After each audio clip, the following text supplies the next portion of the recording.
আজ আপনাদের কাছে কোনো শহরের কোলাহল নিয়ে আসিনি। আজ নিয়ে এসেছি আমাদের শেকড়ের গল্প, আমাদের শৈশবের গল্প, আমাদের গ্রামের গল্প। আচ্ছা, একটা কথা ভাবুন তো, শেষ কবে আপনারা ভোরে উঠে পাখির কিচিরমিচির শব্দে ঘুম থেকে জেগেছেন? শেষ কবে মেঠো পথ ধরে খালি পায়ে হেঁটেছেন, কিংবা বন্ধুদের সাথে সেই বটতলার ঠান্ডা ছায়ায় বসে আড্ডা দিয়েছেন? আজকাল শহর আর আধুনিকতার ভিড়ে আমরা অনেকে হয়তো এই রূপসী গ্রামকে ভুলে যেতে বসেছি। কিন্তু সত্যি বলতে কি জানো, আমাদের এই মাটির গন্ধ, এই সহজ সরল মানুষগুলোর ভালোবাসা। চলো মূল গল্প করি তোমাদের সাথে আজ।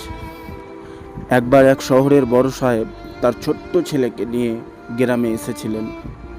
তিনি ছেলেকে দেখাতে চেয়েছিলেন গ্রাম কতটা গরিব আর সাধারণ।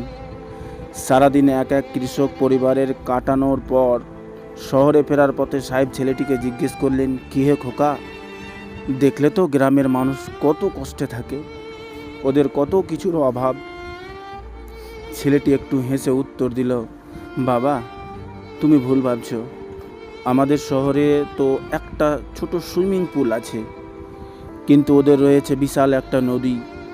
আমাদের রাতে জ্বালানোর জন্য কয়েকটা গার্ডেন লাইট আছে, আর ওদের মাথার ওপর হাজার হাজার তারা ভরা মুক্ত আকাশ আছে।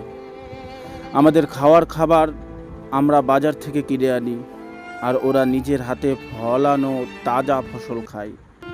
সবচেয়ে বড় কথা, আমাদের সুরক্ষার জন্য বড় দেওয়াল আর সিকিউরিটি গার্ড লাগে, আর ওদের একে অপরের পাশে থাকার জন্য শুধু একটা বড় মন আর ভালোবাসা আছে। ছেলেটির কথা শুনে বাবা একদম চুপ হয়ে গেলেন।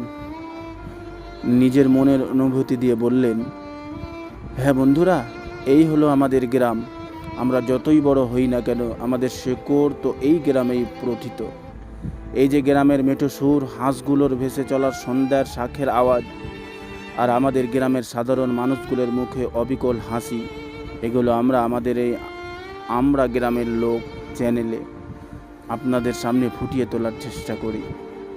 আপনাদের যদি গ্রামের সহজ সরল জীবনটা ভালো লেগে থাকে, আমাদের এই প্রচেষ্টা যদি আপনাদের মন স্পর্শ করে থাকে, তবে আমাদের এই পরিবারে যুক্ত হতে ভুলবেন না। ভিডিওটিতে একটি লাইক দিয়ে আমাদের উৎসাহিত করুন। নিচে কমেন্ট করে জানান আপনার গ্রামের কোন জিনিসটা সবচেয়ে বেশি মনে পড়ে।